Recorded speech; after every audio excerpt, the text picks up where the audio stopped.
There we go. All right. Well, welcome everyone to today's learning camp. Tonight we are going to be talking about the Eastern Caribbean, my favorite place to cruise right now. Well, if I could cruise right now.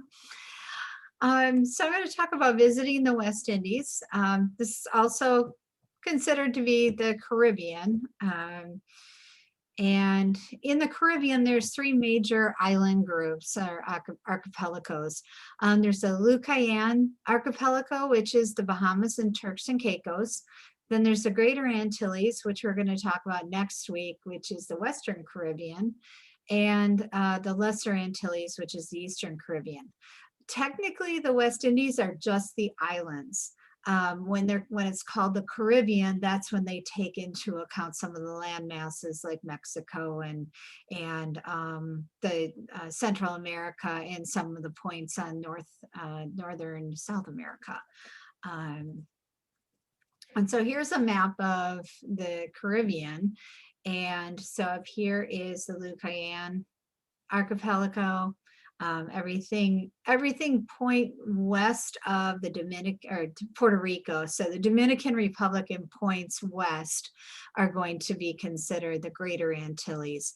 I'm seeing some mixed information about whether Puerto Rico is really considered in the Greater Antilles or in the Lesser Antilles. They're kind of in a category all themselves, and I'm going to include them in today's presentation. So starting at the top, we've got Puerto Rico, which I don't have over, I didn't grab a map of that on this one. And then we've got the Virgin Islands, which are divided in half roughly. The division is about right here. And you've got three major islands of the U.S. Virgin Islands, and then about a dozen or so smaller islands.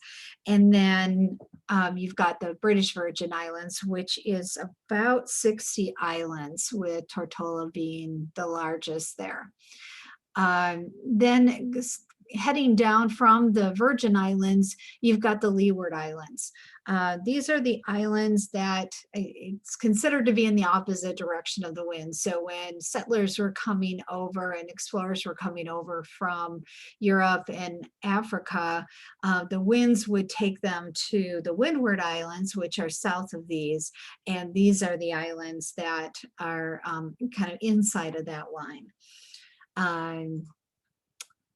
And then we go down to the Windward Islands, and then that takes us down to the top of South America and the Leeward Antilles. So traveling to the Eastern Caribbean, I choose the Eastern Caribbean because it's a lot more lush and tropical.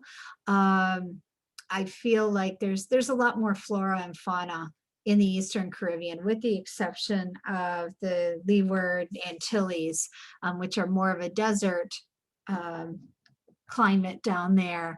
But you do see a little bit more rain. You do definitely see a lot more greenery in the Eastern Caribbean. The Eastern Caribbean does tend to be a little bit more expensive, though, than the Western Caribbean. There's a number of ways that you can visit the Eastern Caribbean, and we're going to go over that today. So I started talking about this already. So it's more of a tropical destination, but it's more lush and tropical, and you can see a lot more greenery. The climate in the Eastern Caribbean is very temperate year round. It doesn't get super cold.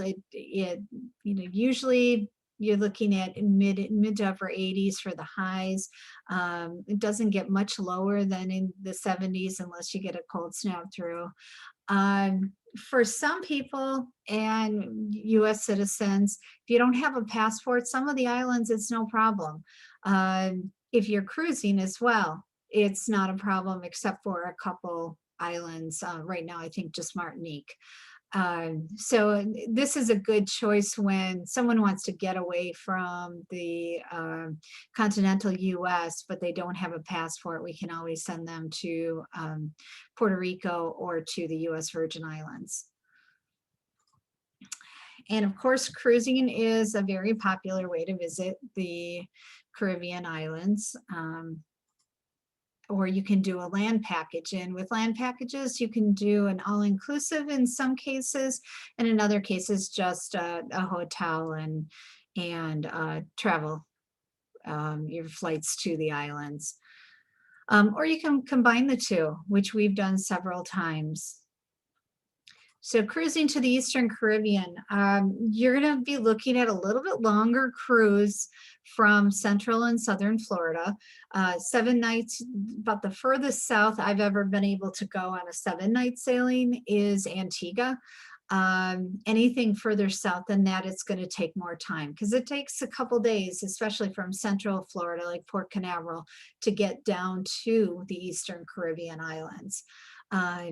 You can also take a cruise from Puerto Rico. And this is nice because you can spend a few days in Puerto Rico and then get on a cruise, and you can do a 7-night and still get down to the Lesser Antilles.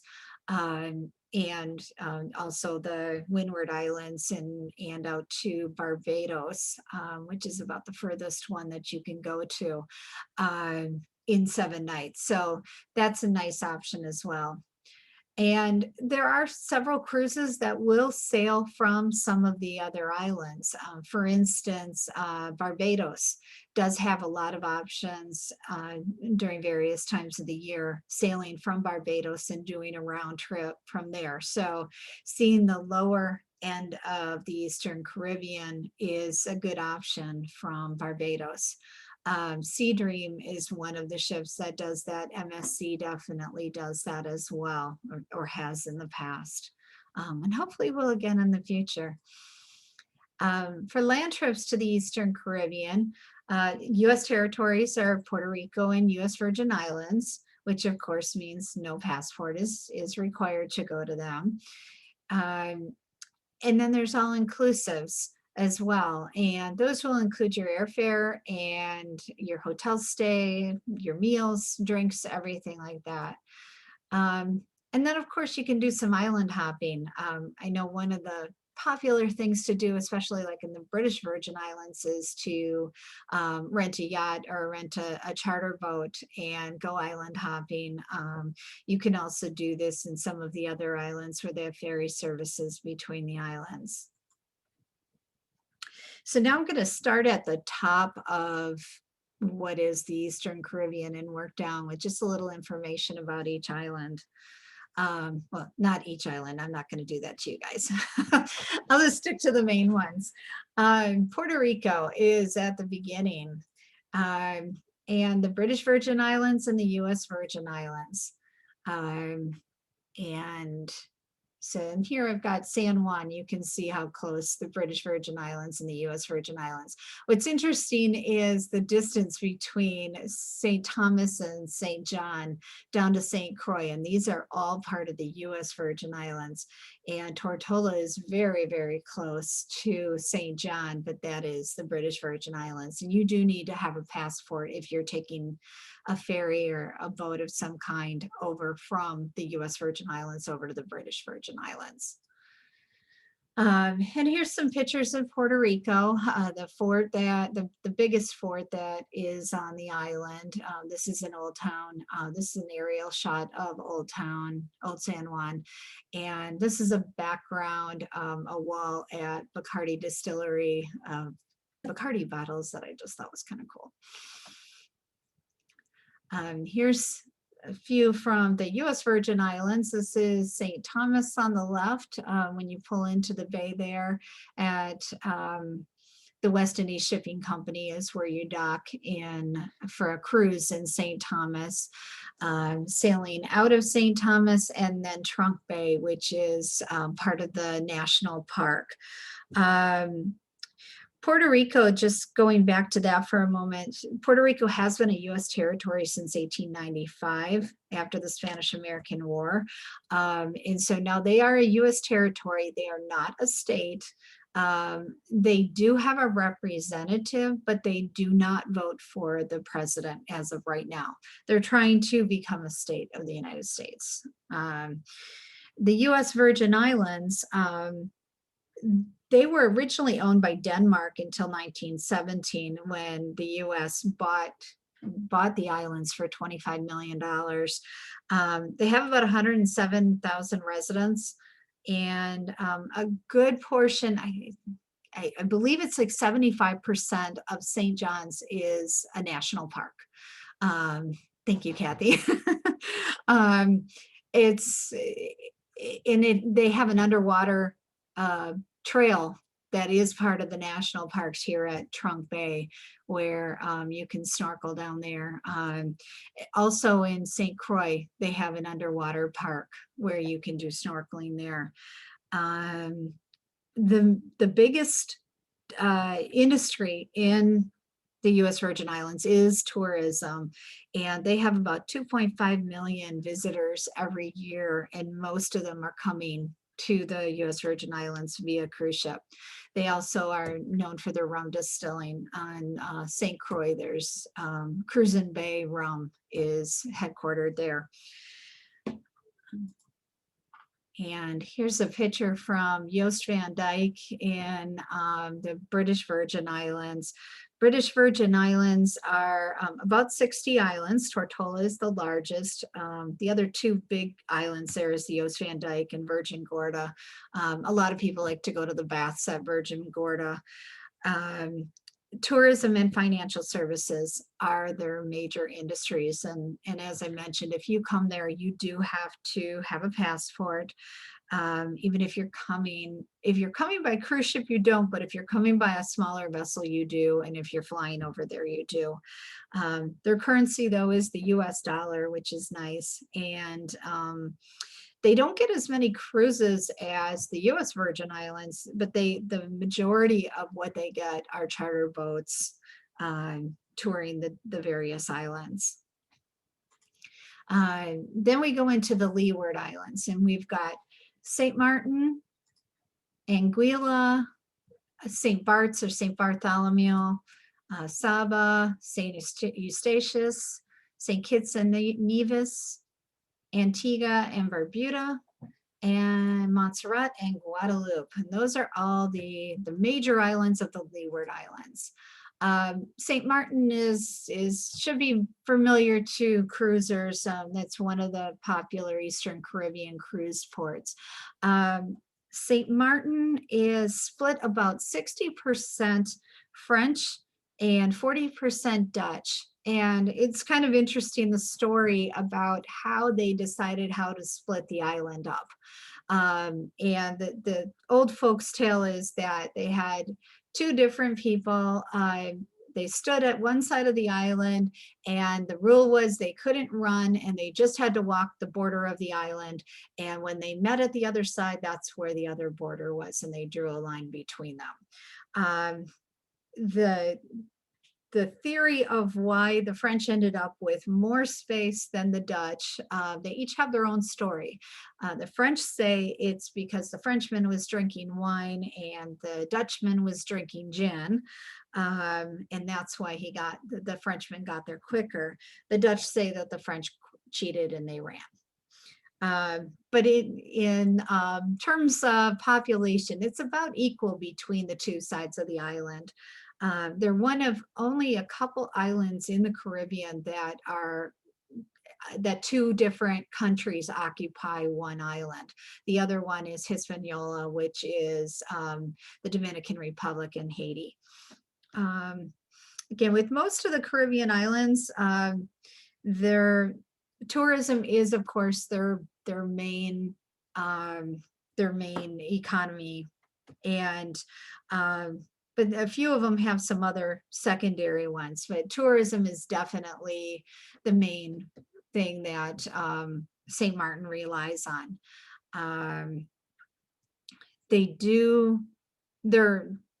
Their currency is the euro and the guilder, but US currency is widely accepted on the island. The next we've got actually, this one might be a little out of order. St. Kitts and Nevis or Nevis.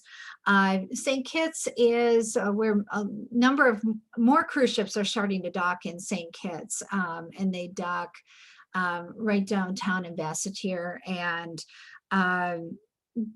the things that you can do in St. Kitts are snorkeling, doing an island tour, but they also have uh, brimstone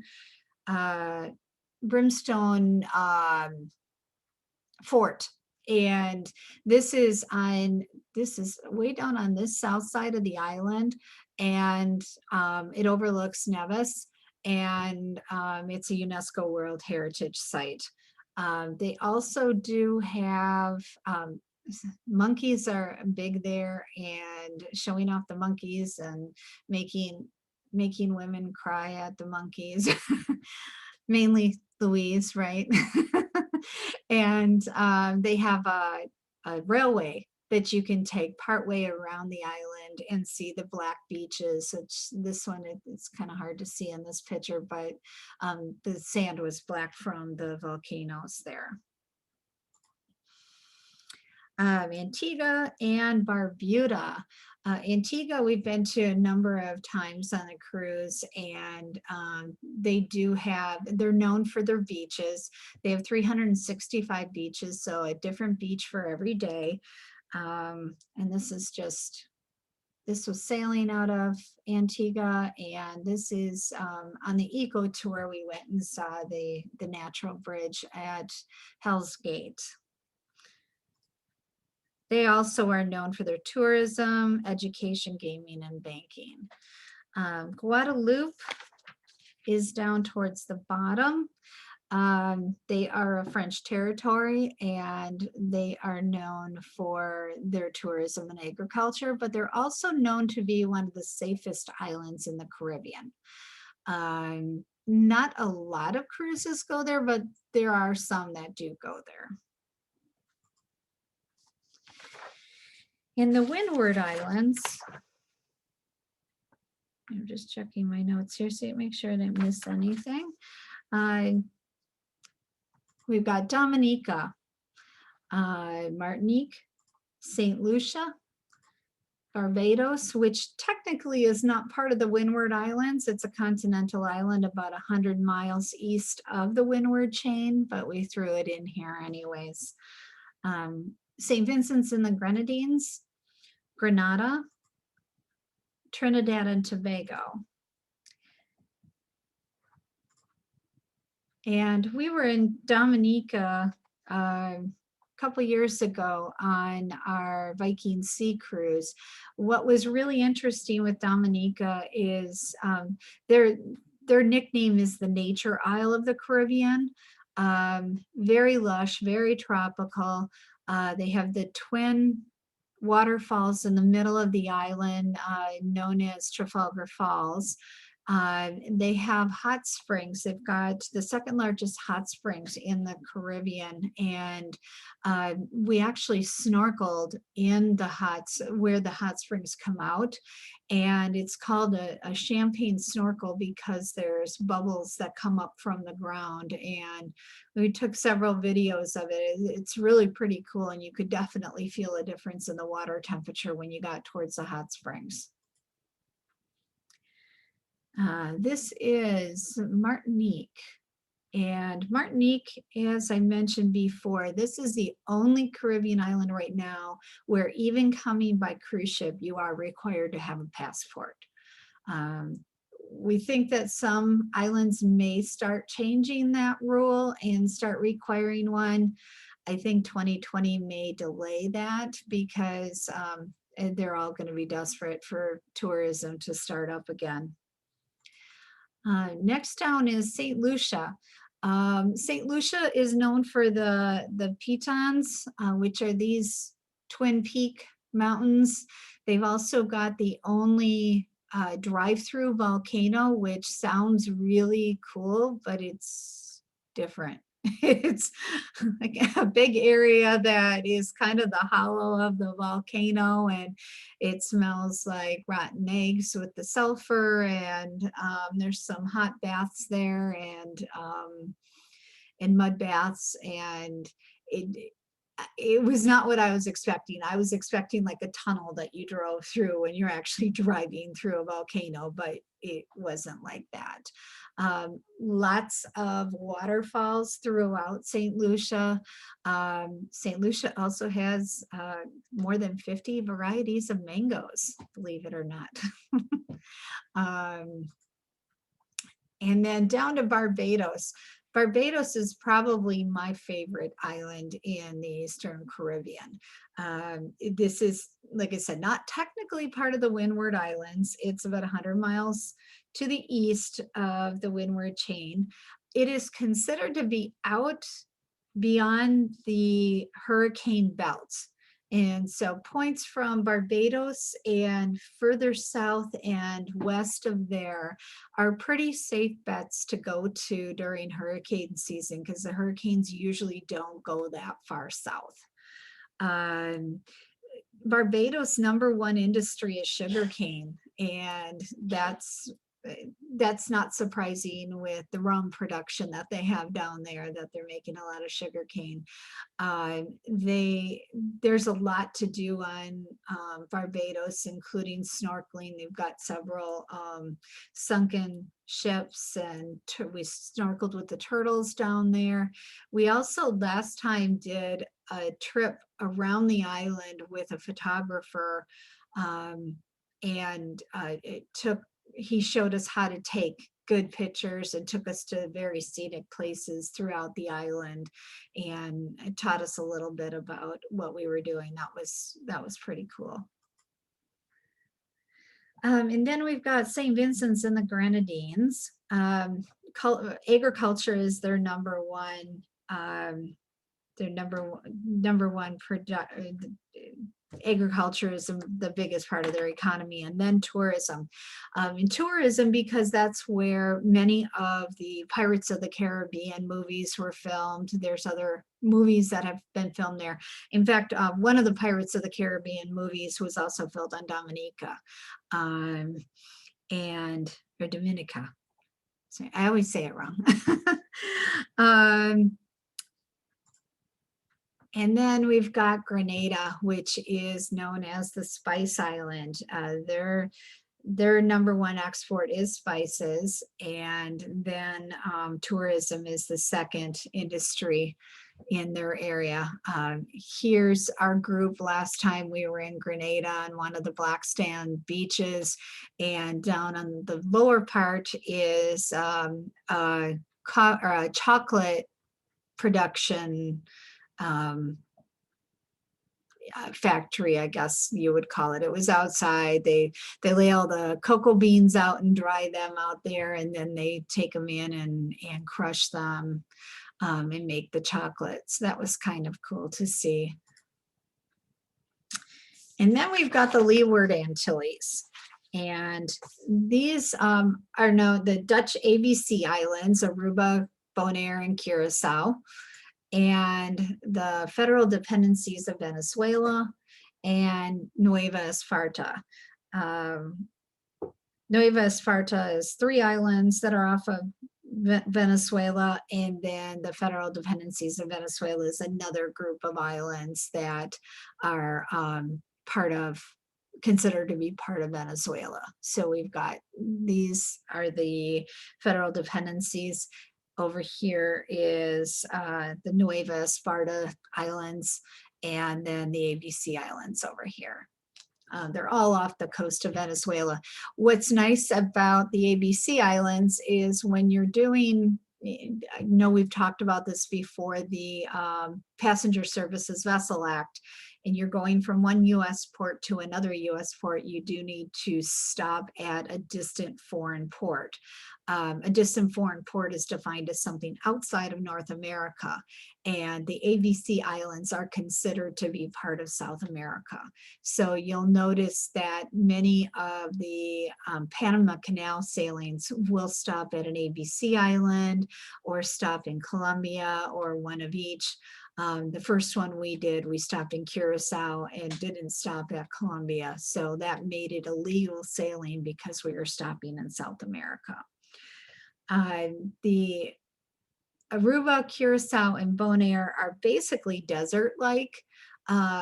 They are very well known for their beaches and their water activities down there, but they're also very well known for their petroleum production, banking, and aloe exportation, probably because of the desert lake area. And here's a couple pictures from my trip to Curacao. You can definitely see the Dutch influence there.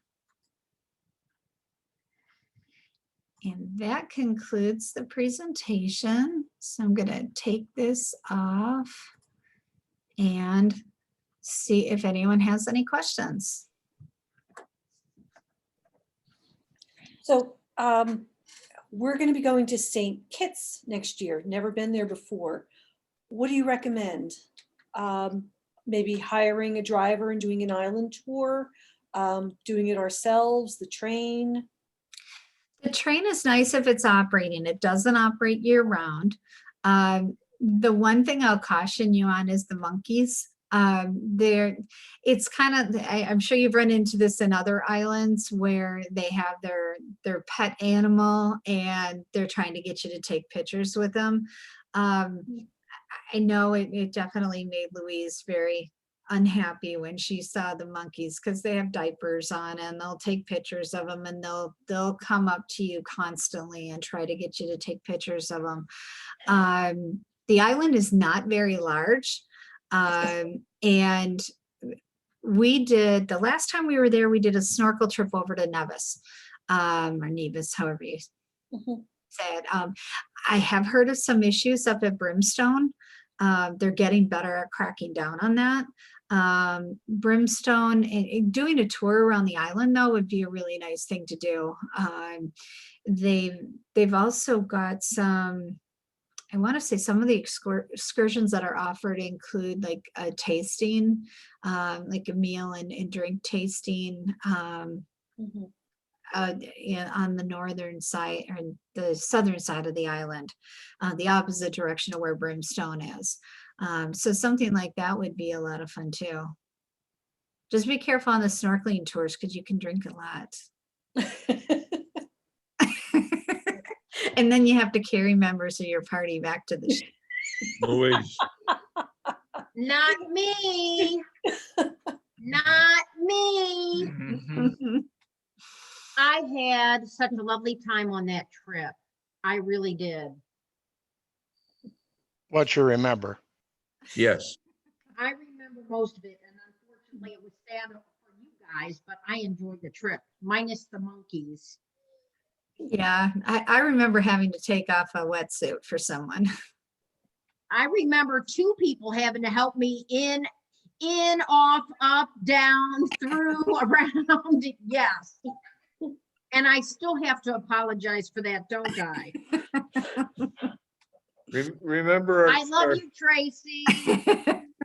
Kathy, and you guys can all remember the trip that the sailboat that we took over to the other spot too, St. John's, I guess. Yeah, we went over to St. John. We were snorkeling in around Keneal. That was Louise there too.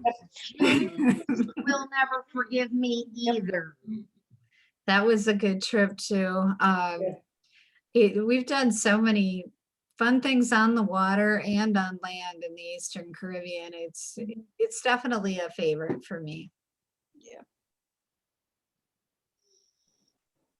Yeah, Yep. we when we did the ABCs, I guess was that about 2 years ago, really liked it. Had a really nice time. We rented a car and drove around. We did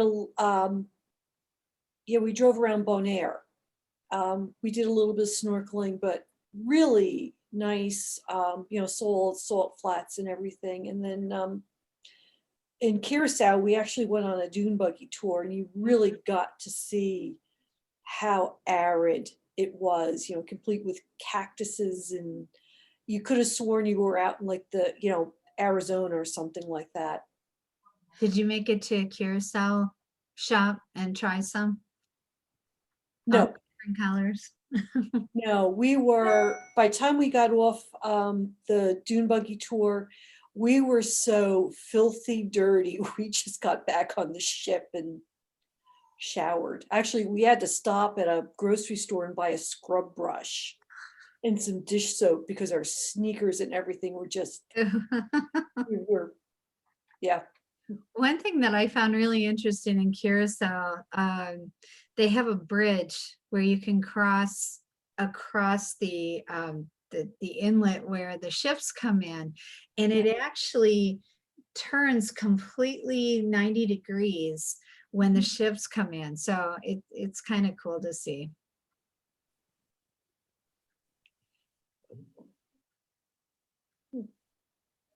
Where to next? Mark? Well, we're gonna do that one. That's the cruise. That's gonna be the complicated cruise. That's a cruise in February next year. They were going down that direction with Mark and Sue, and then Next year? 22. And so my next trip is We're past Alaska right now. 2020. We're on 2021 now. Yeah, but excuse me, we're going Hawaii, maybe, hopefully. Hopefully I can put my arm out there and you give me a shot and let me get on the damn plane and go. Because I'm sure at some point the states are gonna start requiring not only COVID-19 shots, but they're gonna require proof of vaccines to some of them. No, I really don't think they're going to require proof of vaccines for domestic travel. I know I'm a some little of the bit more airlines concerned are. about Alaska, down to Hawaii. Hawaii's got all sorts of restrictions right now.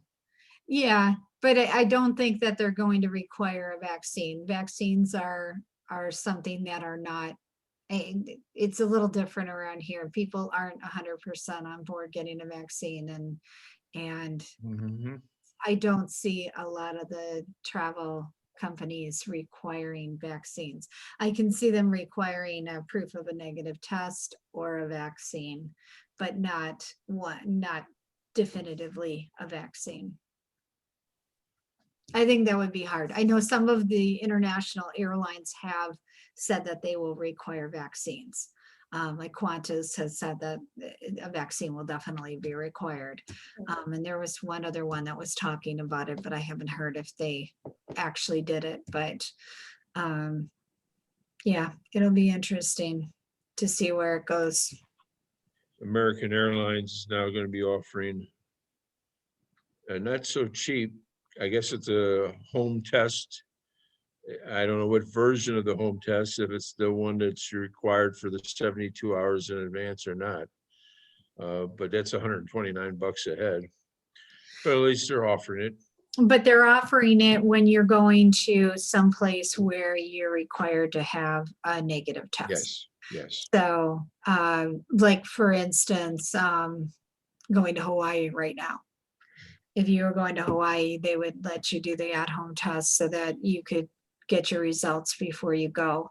And I don't know, I mean, there's several, especially up by Kathy, where if you go somewhere else, you've got to have a negative test coming home, or if we came to visit you or visit New York and Connecticut, I think. Yeah, when I came home last Monday, I had exited the secure area of Newark Airport and was going down to meet my driver. And they had people going up and down, are you going to New York City? Are you going to New York State? And then, a QR code with, it probably led you to a form you had to fill out. I technically coming back home, I was supposed to go online and fill something out, but nobody does it. My mom is down on St. John for the next couple months, and she had to have a COVID test, once she landed, to show them in St. Thomas.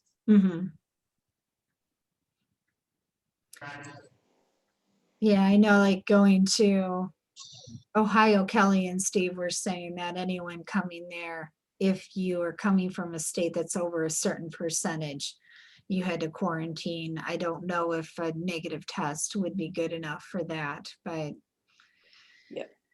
I'm supposed to technically quarantine, well, I have been quarantined for 14 days. Mhm. And quarantine is different than isolation. Quarantine, if you need to go to the grocery store, as long as you're masked up and practicing social distancing, that's okay. We've been quarantining since we came home from Florida, just to make sure. I mean, I don't, there's not enough contact tracers, so I don't think they're even doing it around here anymore. So I don't want to be carrying something and get somebody else sick, so. Yeah. Um, And the same thing outside of going to the grocery store. When I came home, I've been pretty much housebound, but I use the excuse to order in groceries. I still like going to the grocery store. It gets old after a while. Mm-mm-mm. Any I other- just hope to get back to normal somewhat by middle, second to third quarter next year. Well, I think it's gonna take that long. I'm hoping the second quarter. yeah, I was on a global work call, and one of the couple questions were raised of, A, when are we going to be able to start traveling internationally again? And the answer is we don't know. And if we're traveling internationally, are we going to be required to have a COVID test or a vaccination? And right now, it's pretty much going to be up to the individual governments as to what they're going to require. But the feeling is that for Germany, you'll probably either have to have a negative COVID test or proof of vaccine. Mhm. So, A COVID card. Don't leave home without it. without it, yeah, Mhm. yeah. I'm going to go ahead and stop the recording, but we can certainly still chat.